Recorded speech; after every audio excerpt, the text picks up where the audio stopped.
Hey, movie lovers, welcome back for another Anatomy of Movie here at the Popcorn Talk Network. Today we're dissecting Jason Statham's new movie called The Meg. That's right, the Megalodon comes back from prehistoric times and eats everyone alive. Spoiler alert. Just kidding. We'll find out. Welcome to Popcorn Talk, featuring movie discussion, news, and interviews. Popcorn Talk. We talk movies. And now, here's Popcorn Talk's Anatomy of a Movie. That's right, ladies and gentlemen. We're here. Is it Jaws? Is it Piranha 3D? We'll find out. Nah. Allow me to introduce Marisa Serafini, Hello, everyone. Demetri Panos. Hey, everybody, movie fans, welcome back. Yeah, I've always been here. Except for the last episode we did. That is true. Which, check out, if you like Black Klansman, which I know the two are very similar in theme. Oh, yeah, totally. And I'm Phil Svitek. Good to be here. A couple things right off the bat. Number one, if you're joining us for the very first time, well, welcome. If you're returning, welcome as well. You know at this point that here's how we do things. Number one, we're not just a review show. We go into depth, we talk storylines, plots, and also give you the how and the why. Meaning why certain story elements work, how they were made from a behind-the-scenes perspective, and of course we get into the marketing, the promotion, the box office, and all that stuff. So, all them goodies. Speaking of which, all of our research is compiled for you in a little PDF in the description box that you can click and follow along, because sometimes we don't get to every little minutia, but nonetheless, it is there for you to browse through later.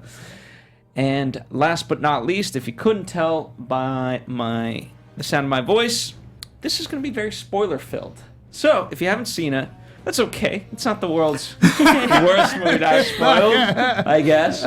But nonetheless, I encourage you to see the movie first and then check us out. So put us on pause. You mean to tell me you weren't shocked by that big twist? That You know- it actually was a porpoise the entire time? Well, since you asked, normally we go into overall thoughts, but I'll just skip ahead into right. this. I did not know this movie would have two Megalodons. And that is what I want your reaction on. Well, me neither going into this film, but admittedly, there was a point in the movie where I did have a thought, what if there's two?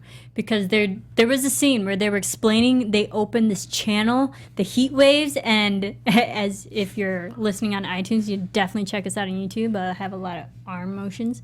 So they opened this channel that allowed, and they said the line, 20 sharks could get through. I was like, oh crap, what if another Megalodon went through? And then sure enough, so not at the beginning, I thought it would only be like one shark and done, but nope, there was two. Nah.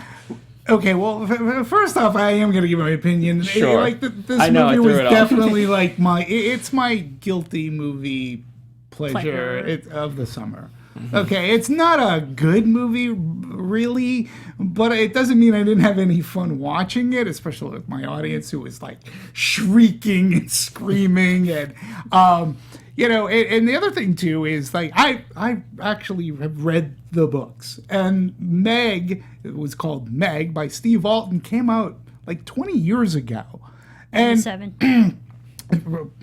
wow, yeah, Yeah. geez, 21. old. A little over So, there. And the thing about the book is it's like Michael Crichton light. It's definitely, some of the reviews were said like Jurassic Shark, right? And he has that style of Crichton by combining science with fiction and this, and it was a cheesy summer beach read. Like, it's just fun. You don't take it seriously. I like shark stories and whatnot. So this movie was pretty much that. If I were going to critique it, I would say I wish it were more like the book in various plot points, including how the shark, how the Meg Gets through. goes topside, because there's a really good scene. It was a really great scene in the book. And I wish there was more carnage. Like, to me, they should, like, when you have a creature this size, like, there should be body parts, like, flying around like, there should be chomp and, like, boom, like, body parts being separated, and there should have been, like, way more of, like, that shark coming up and just devouring people. There's a reason why there was less carnage than you would normally see. Right, and I understand, but those are, like, my big critiques. Now, going to your point of did you know that there were two sharks? That was actually foreshadowed, and it's a Jaws reference. And this movie references every Jaws movie that has been made, and that's 4 of them. So we're going to have a fun section where Demetri rattles every Jaws reference from the movie. So, but we'll do that later. But there was a scene, I'm going to spoiler alert, where they had the first shark and they lifted it up on the crane, and somebody goes, there's something about the bite radius here that's not matching up with, and that's like right out of the movie Jaws, when Hooper's like, yeah, the bite marks on this tiger shark, don't match up with the victims of Chrissy. So I was like, okay, that's total Jaws reference. So that foreshadowed, and then we got Megalodon. We got Mama Shark, or whatever. So, yeah, I mean, it was fun, and I'll go into the reference of that too. That is a reference in the Jaws movies, the bait and switch of sharks. Absolutely. Well, one of the things I appreciate, it is a guilty pleasure for me as well. I do like shark movies of all kinds. I have been preaching Sharknado since its inception. So yeah, no, it's true. It's right up my alley. I enjoyed a lot. As far as one of the things I credit the author in particular for, like he's been fighting to sort of get this made, and not because of his own sort of ambition, but because people just responded that well to these books, and they said, hey, this should be a movie. And back before like Kickstarter, Indiegogo, or any of these crowdfunding, even before social media, he had a website that got 65,000 people to say, hey, I would want to see this movie, which in today's day and age might not seem as much, but again, he's an author. This was at the start of like when people really started using the internet. Like that's crazy. 21 years ago. And again, he had no idea. Forward thinking. Yeah, well, and he had no idea that Meg, he didn't think that he would be writing 6 sequels to the book. And so he wrote another book, maybe 2, in between some of the Meg books. They didn't do as well. It was like, hey, no, write us another Meg book. People love this Meg, like this Meg story. So, but they are fun reads. And, when you read it, it's, again, I compare it to Crichton, because when you read Crichton novels, there's a cinematic feeling to it. Like you can go, I could see this on the big screen. And while I was reading this going, this would be so awesome as a movie. He had that fluidity, that cinematic spark writing this, and they were just fun reads. Mm-hmm. Absolutely. Well, one of the things that I wanted to kick us off with was talking about did the notion of hiding the shark for so long in the movie hurt kind of its momentum? Only because, like, we know from the marketing, we know from the title, at this point, any person realistically that's going to see this movie understands that there's going to be a big giant shark. So the idea to have to hide it for so long and make it so ominous, I don't know, maybe it's just the way it was marketed, where it felt like it was going to be a lot more carnage instead of this tension. I felt maybe that hurt it just a little bit too much. And also the way the movie works at the end is when finally we get to this beach and we get to all these people that I don't know them, but I love them. Sure, they're great. But however, on screen, I haven't developed an attachment for them. So I'm like, okay, this is where everyone dies. Great. They're chum. Yeah, they're chum. To answer your first question, I don't think the movie deterred from, this is a thriller suspense for a reveal of a big scary creature. If you think about it, we saw the first Meg probably in like the first 20 minutes of the film. That's really not that long. And we know from the trailers what a big Megalodon already looks like. And I think just the reveal of the full Meg the first time, it's in darkness. There was the suspense. There was the music buildup. We know something was coming after the little hovercraft thing underneath. It was actually a submarine, whatever you call it. Yeah. The vestibule that they were stuck in, we knew that something was going to attack them. So I don't think we waited. Actually, I don't think the film took forever to reveal it because we saw it in the first 20 minutes. Yeah, I'm gonna say I wanted more shark. I wanted more Meg. There was a lot. Like, again, I'm just going back to the book. There was a lot of Meg going on, and I wanted some more Meg. The pacing for an action thriller like this, for me, there were parts of it that were long. Without the shark, without the megalodon, and I think it could have used like the saying goes, more cowbell. This could have used more Meg, but again, ultimately, I still had fun. I didn't, I thought the way that it was presented with the submersible being stuck and it getting crushed, like the Jason Statham, like they're trying to rescue it. I thought that scene was filmed actually really well, and it was good. So. When we finally see it and we're anticipating it, because they did give it away. They give it away in the trailer. So once it's there, I know my audience was like, yeah. So Yeah. See, the thing is, I think it takes longer in the movie Jaws to reveal the full shark than it did in this film.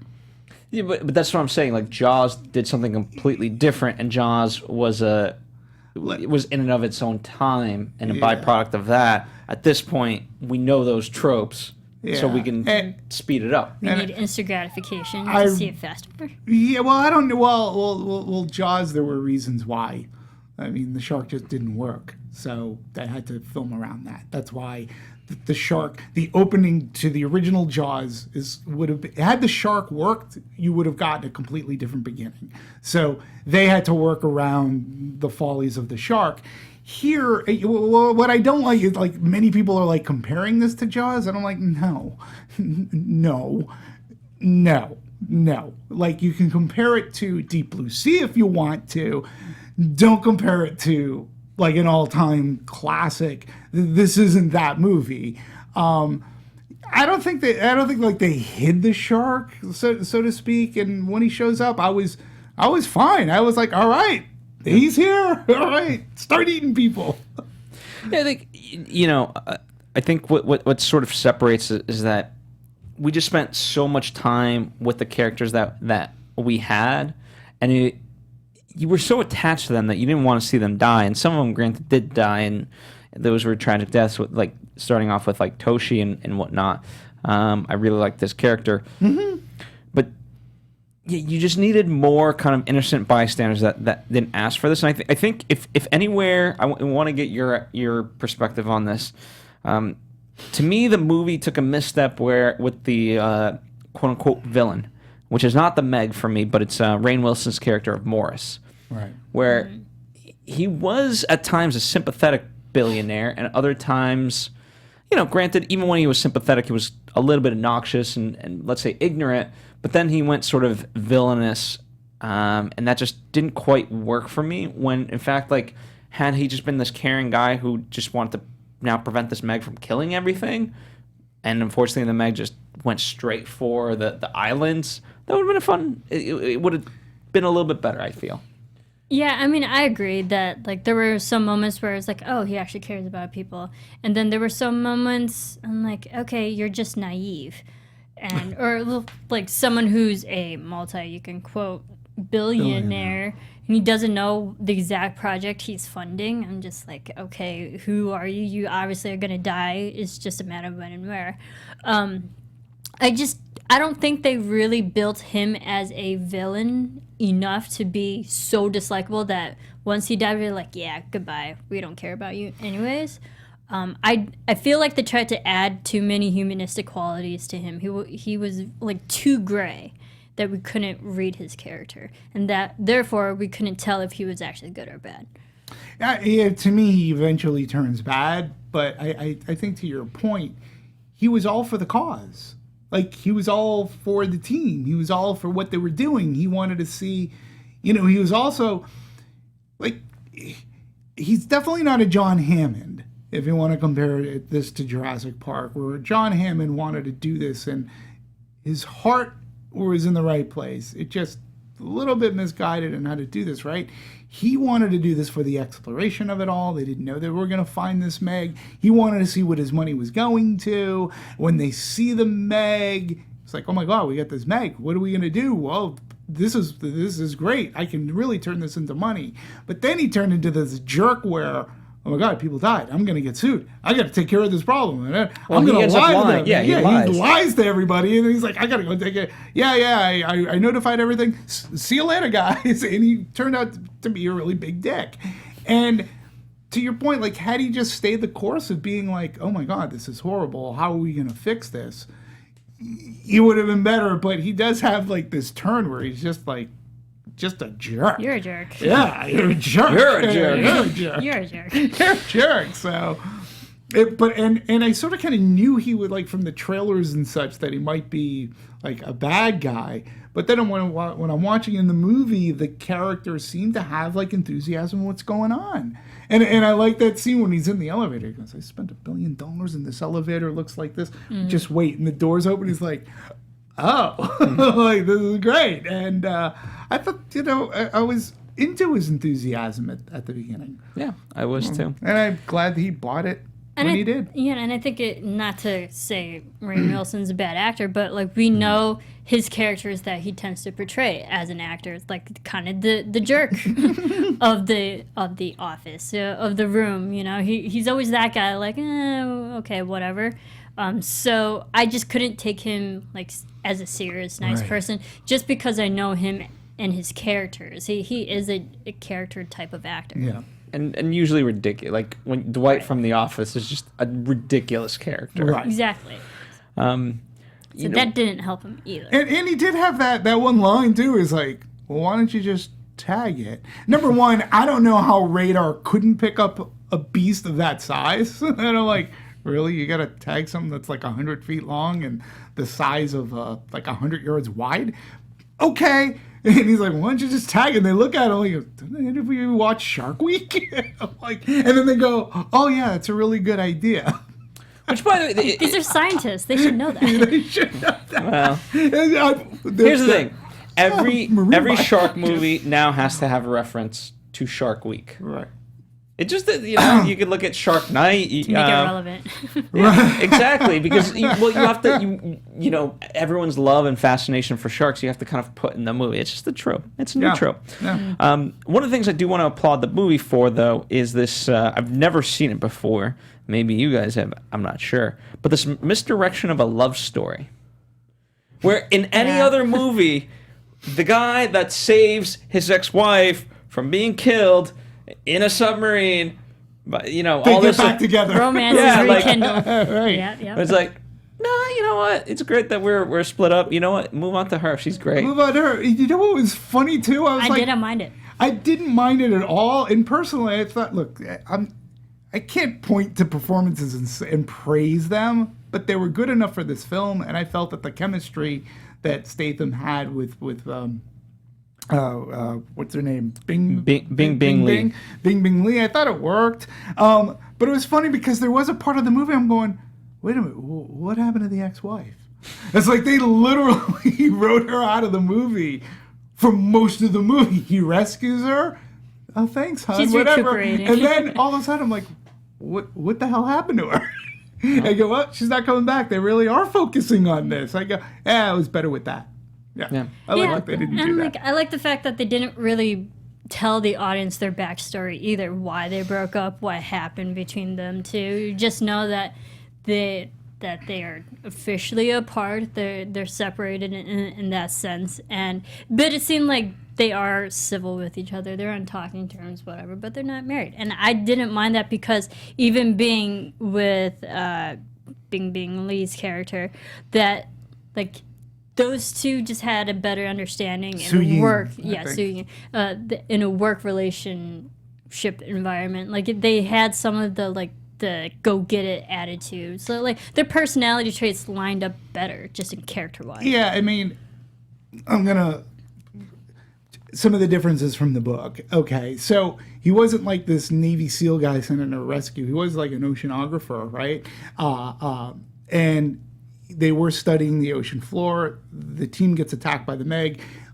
He is the only one to survive this, but he sees the Meg. And then from there, he sort of becomes the Ian Malcolm that we see in The Lost World, where he's discredited. He's told that he's a fool. All his life just goes to pot because he's known to be a crackpot now. It's part of what led to his wife leaving. Like, he loses everything because of this belief that there's a Meg out there. And he's seen it and everybody discredits him. So he's like that, like I said, he's sort of kind of like Ian Malcolm, except he loses everything in his life. So they sort of kind of capture that in the movie here, and not wanting to come back and such. And I wish there was a little bit more about that. But again, they just set it up differently. In the movie, I liked how it was approached in the book, where he was literally the sole survivor, so there were no witnesses. Or at least the other way, like, there were people that could sort of kind of go, well, there was definitely something out there. It was that jerk doctor who they set up as a bad guy, who's sort of a good guy, and he redeemed himself. Good for him. One of the things, like, when you look at this movie, it's really more of a family movie than anything. And one of the things I thought about while watching it is really comparing Jason Statham to The Rock. And we've talked about it in other movies, particularly with Rampage, which I doubt any of you guys have seen. Not meaning you guys, but our audience. But needless to say, The Rock has gone on record to say that he forced to change the ending because he wants, no matter what's happening, he wants a feel-good family-type movie. Right. And Jason Statham, in this way, he is able to play an anti-hero and yet be the family man. Yeah. I wouldn't say anti-hero, more reluctant hero. Yeah. Because he's a good guy. He can go save. You put him in a mission, he's like, yeah, send me. He's more the reluctant hero, and you don't expect that. I liked it because we saw how close everybody was in just the cast, the ensemble. It is kind of an ensemble, so you stick together, you have a better chance of surviving together. And you always see the one person who goes off script or goes rogue. They're usually the first to die anyways. Right. So I liked I can understand the whole family dynamic because I generally liked all these characters. Yeah, yeah, same here, and specifically about Jason Statham. Like, this is a big budgeted movie that he's carrying on his shoulders. But what I will say is, he is coming to that part in his career where he definitely has a charisma. And I think what he showed from the last Fast and Furious movie, and it really carries on in this movie a lot, is he works well with kids. You buy the interaction. That fight scene in the last Fast and Furious movie that takes place in the plane where he has the toddler in the little carry-out. I totally forgot about that. Hysterical, but what makes it hysterical is the way that Jason Statham is talking to the baby. I actually like the scenes in The Meg where Jason Statham is talking to the little girl and she's like, "Hey, crazy," but I like their dynamic, and with that, Statham builds a charm around himself and his character. Figure. Sure, but he's able to pull off that charm, which, if you're going to be hefting an action movie on your shoulders, you need charm. And I think he's able to pull that off here. And I was like, you know what? Yes, he can start to... I know he's been in a lot of movies like Crank and such where he was the star, but now he's truly... I can say you can carry a big budgeted action film and you can be the star because people are going to like you because of your charisma and charm and heart, because you can play that. Well, shout out to 10-year-old who plays Mei Ying. She did a fantastic job because it's one thing for him to carry the scene, but she carries it equally. Yeah. And I thought the fact that they have so many interactions with her, they put a lot of trust in her for the movie, and I think it pays dividends. And she wasn't the annoying kid either. No, and I liked her, and she played her part too because she was feeding the audience, or more so feeding the characters. This is information you may not heard of because I heard it, in private conversation. Right. And I thought she was great. She was endearing, and she played well against Jason Statham. But also, I was like, where's the security? She can get around that whole facility with no problem, and no one's watching her. And I think that was like one things that bothered me. I was like, who's watching the kid? Yeah, it's a privilege of being like one of the architects of the thing. Yeah, I could just walk around. But I She's did going like her. under construction areas. Where's the security? With a multi-billion facility, you'd think there'd be some security. Yeah, but here's the thing. Even regardless, like the security guards drove by her and they're like, "Hey," Hey, she's like, what's "Hi." going on? Hi. Like, they just know. Like that's She's just what such she a does. She's harmless. She's such a fixture there. But yeah, she was good. She was good. I enjoyed watching her. She too had her little charisma, and even the scenes where she's with Statham, but also with Suyin, I found that the scenes she worked. She was absolutely fantastic. I give her a lot of props. I want to kind of shift gears, if that's okay with you guys, and because the crux of what we went to see the movie for is the action, and so I want to talk about the action, but I want to do it in tandem, talking about the production aspects. Sure. So I think they just go part and parcel. One of the things real fast, that what makes Jason Statham so charismatic. I don't know who wrote that line for him of "just keep swimming," but just when he's out. I mean, granted, he's in like this tank, but like just keep swimming. I thought was the nicest little touch as the camera's pulling away. Not only was it a great touch, the audience I saw it with just laughter all around. It was just so funny, and you hear him go, "Just keep swimming." Well, yeah, the funny thing is, like, he's such a brute character. You ironically don't expect him to be singing such a fun, line. And I think that also just appeals to the younger demographic, too, who's also fans of Disney. And even Nemo. that movie, and Finding Nemo, even that movie had a shark in it. Yeah. So I think that was, like, a line to appeal to the masses. Yeah. And he was a swimmer. So he knew what he was doing when it came to diving and how to swim and all that stuff. And you can tell he seemed to swim pretty good. He did. Yeah. He needed to do a lot of swimming. He did a lot. Yep. Good for him. Who wants to kick us off and kind of give a quick recap of how they pulled off some of these? What about like the two huge tanks at the Newcombe Film Studios in New Zealand? Well, number one, it was a nice vacation for everybody to go to New Zealand and film this. So, an enormous exterior tank holding approximately 2.5 million liters, which I'm not in the metric system, but that's a lot of water. That's their measurement. It's a lot of water. Divided by 4, and that's how many gallons, give or take, it is. Served as the water surface tank. That was the water. So, and then a separate dive tank, 18 meters in diameter, 5 meters deep, holding approximately 1.26 million liters, was indoors. So, that to me is like. And again, the movie magic for me worked. I mean, it all looked like it was in the open sea. Oh, yeah. So it was great, but that's a 2.5 million and 1.26 million liters of water. That's a lot of water. Yeah. And I hope it was heated. Oh, yeah. Probably not. They did 5 months of filming, so that's a lot of time spent just in the water alone for the cast. I mean, it's a lot. I would feel a lot safer. Like, to me, if I ever had to like look at making a shark movie and we were doing it in the middle of nowhere, all of a sudden, I don't know, there's just this paranoia that would probably creep in. Whereas if I know I have a tank, which is a lake, basically, right? It's a big lake that you just created. Yeah, as long as no one's being funny and puts a shark in there, right. I'm good. and the worst prank. And again, if you are a film historian, going back to Jaws.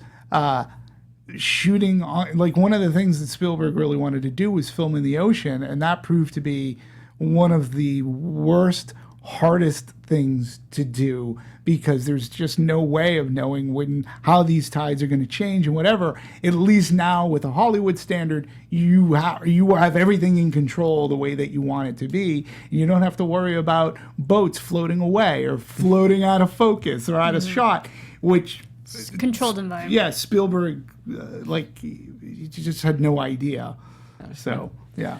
And one of the aspects that I love about the movie cinematography, and I think what works for it so terrifyingly, is the idea of where it's very seamless as far as seeing the water going underneath and coming back out. Oftentimes that doesn't always work, and it makes it seem so seamless, and they really took advantage of it. And it's not just like, oh, if the water's coming up and down and just happens to hit. Like, they're very deliberate in the movement of going underwater, coming back out, and the way they pull that off. Right. Yeah, so the Megalodon itself was actually combined shots of CG with actual practical models. And just the look of the Megalodon, I believe in the book they said they described it more like translucent type of look, and it's more sensitive to light because it's deeper underwater. And right. But obviously we can't have a translucent creature. I mean, we have to see it for it to be scary. So they actually gave it actual coloring. Yeah, I know in the book there's a big deal that a lot of it, when you say translucent, Alden described it as like a white, like a very pale white. Pure white luminescent. That, and again, this thing can be seen from a distance because of its disposition, let's say, from where it came from. So, yeah, the other cool thing, too, is like filming in the tanks, and then that they actually did film some stuff on the actual water, including the just keep swimming scene.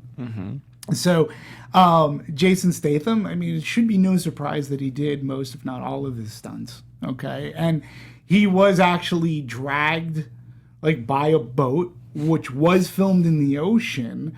But when he was like pulled up, they actually filmed that in one of their pools, the lake, and really seamlessly editing there when you think about it, because they're two far different locations. So that was pretty cool. Everything was very seamless, and even the grand finale with everyone at that ocean, I thought that worked really well. One of the things I appreciated was its use of comedic humor, where, for example, you had the, let's say, college guys get out of the water. It looked like they saw a shark, but what they saw was hot girls. right. Oh, misdirection. Misdirection, indeed. I thought that was a fun moment. It was fun. You know, I thought, and I think if the movie had more moments like that, I'm not saying like just objectifying women, but just playing towards its humorous side of things, I think it could have worked a little bit better, because those were great moments. Yeah, they were. Yeah, absolutely. So many extras on the set. There was like 5,000 plus extras. So Turtletop, the director, he said one of the ironically, some of the hardest days of filming was when he had all the extras, because they had to make sure during filming, or like when they were done filming, everyone was safely out of the water. But when you have to keep track of 5,000 plus people, that takes a long time. Right. So he said those were tough, like keeping tabs on everybody. And he doesn't know how many made it to the second day. But yeah, big budget movies. Yeah. There was a lot of people, and he did do research before he started filming, like Chinese beaches that were like heavily populated, and he found like a bunch of pictures where people were just in inner tubes so close to each other. He's like, "Hey, that looks like a great place that a shark would like." So, hence we brought it to the international waters. Yes, indeed. And you know, I thought they set up a lot of, you know, as far as what worked for them, setting up how they were going to kill the shark, and sort of points of weaknesses. All the, you know, they whether it was the boats, whatever you call it, I don't know. I need to be a marine biologist or something to know this stuff.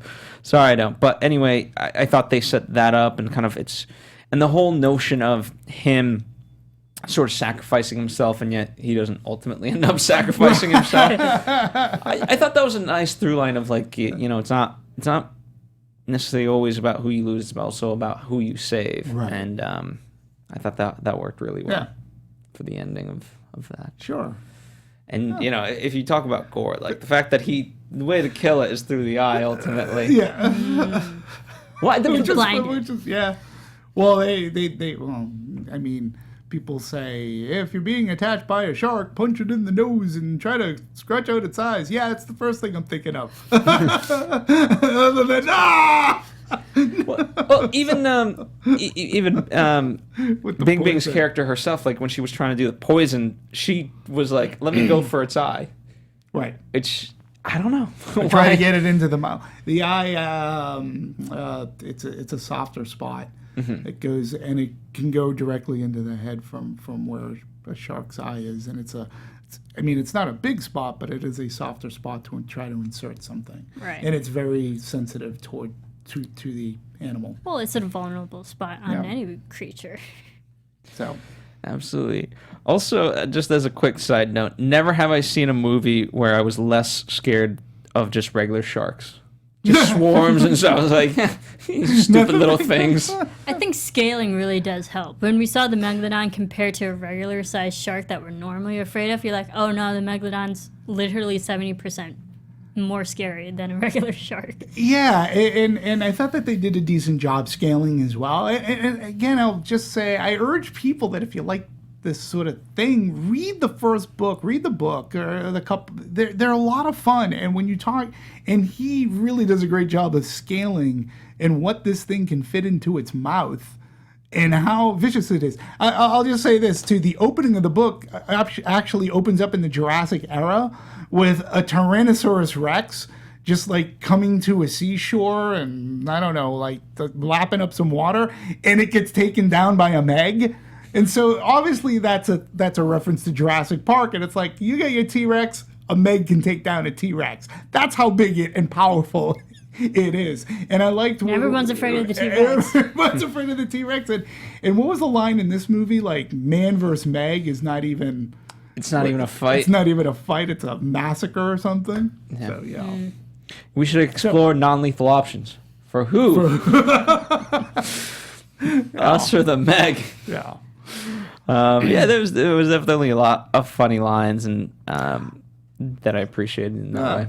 I love their self-realization. Like, they cannot take themselves too seriously. Yeah, and that's what makes even though its budget is not B-movie, it still had that monster movie, like B-movie-ish kind of attitude, so to speak, feeling to it. And yeah, the lines were funny. It just, to me, it delivers that thing. It's not for the serious moviegoer. I know the movie audience I saw it with, they were screaming and they were having a good time watching the film. So, well, let me ask you, this ties into box office numbers, but a lot of people are like bummed like that this isn't more, let's say, Piranha 3D.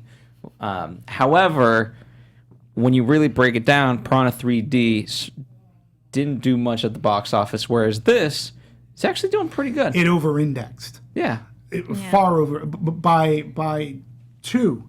This movie was going into the weekend. People were touting it as a really big bomb for the summer because of its $150 million budget, and they were saying it was going to do no more than 23, and it ends up doing like what 45, and it's still during its midweeks. It's doing good, which is good for Jason Statham, and I think it's part marketing, and it's that time of summer, and people. I enjoyed this. When you brought up Rampage, I was like, I had more fun at this than I did watching Rampage. Actually, I did Rampage was too. awesome. Well, I think it also helps with the casting too. I mean, Jason, he's big in America for like the fans, and he is big internationally. Fast Furious, like the Furious movies are huge globally. Yeah. And then when you have two well-known Asian actors, that helps with the Chinese market, and the location takes place near China, so it really does help. And just with the development of this film, they partnered with China to help finance and fund this movie and distribute it. So it did, yes, there's a lot of money going into it, but it's also being sourced to bigger markets than Piranha 3D was. Yeah. That is true. So, and it had, internationally it did really well. So I know a lot of people were complaining about its budget, but there's every bit. I mean, they're saying it's 130. I had read 150, but Well, also about 150 almost, give or take, just in advertisement. yeah. So when you talk about foreign, 154 million dollars from foreign box office. That's 71% of its entire box office. Thank you, China. So we had 62 million here as of August 16th. Not too shabby, but $216.6 million worldwide. Nobody really saw that coming. Which No one saw the Meg coming either. Yeah. Financially, that's a success. So far, I the mean, most it'll part. make more money and more than likely make its money back. And you just say to yourself, how did people miss this? Like, I mean, and they were off by a lot. So I don't know. It's one of those things. I think they just thought it was a dumb movie. Yeah, I mean, critics at the end, they have it at 48%. Yes. Which isn't awful. Well, yeah, and here's the thing. I also look at it, like, the way you have to kind of critique a movie is,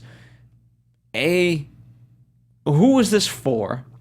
And is the genre that it's in good? Like, this is I don't know. The genre is not a dumb movie, but it's a ridiculous movie. Yeah. It's tongue-in-cheek and all that. So, you know what? For what it is, I would give it an 80, 85. Yeah. I mean, that's fair.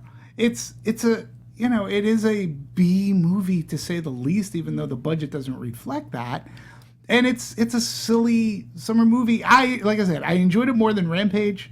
I had fun. Thought it could have been. There are parts where it could have been better. Follow the book. I said that all at the top. So, but ultimately, I walked out and I was like, okay, that was fine. I enjoyed it. Yeah. I had fun. So Anything to add, Marisa? Yeah, I agree because I've seen a lot of shark movies thanks to Phil. Nah. The majority of the shark movies I've been with Phil. I made Phil watch this one again. I was like, I'm not watching this by myself.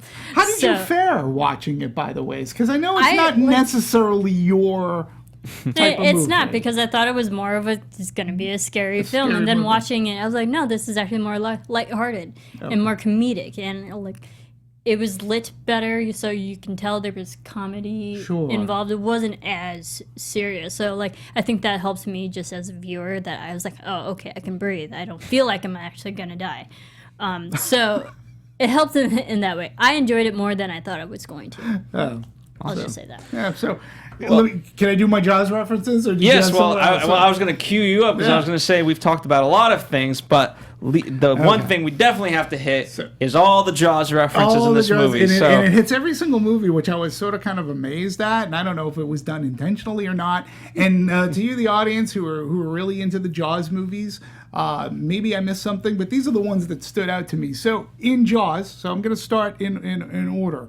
So Jaws, the main one that sort of made me almost groan because it was so obvious was Pippin, where are you, Pippin? So the name of the little dog in this movie is Pippin, where Pippin is actually used as a foreshadowing device just before little Alex Kintner gets eaten, and the name of that dog was Pippin. Shark cage to poison the shark. That's the crew of the Orca, Hooper, Quint, Brody. That's what they like. That's their last chance. Is oh, that shark's gonna tear that cage to pieces. You got any better ideas? And Hooper goes down to poison the shark with the dart. And then I already mentioned the bite radius on the thing. So in Jaws 2, we've got nobody believes Chief Brody that there might be another great white in the shores off of Amity.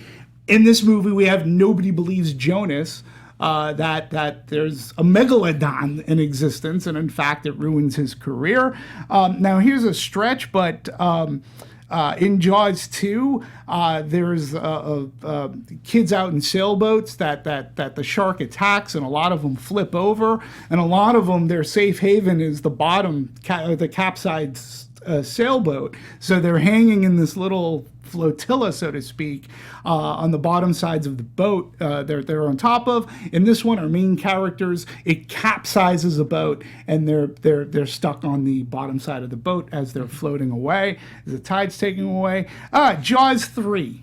The main thing, there are actually two references that I gleaned from Jaws 3. One is the baby shark misdirect. That's a big story. Jaws 3 took place at SeaWorld in Florida.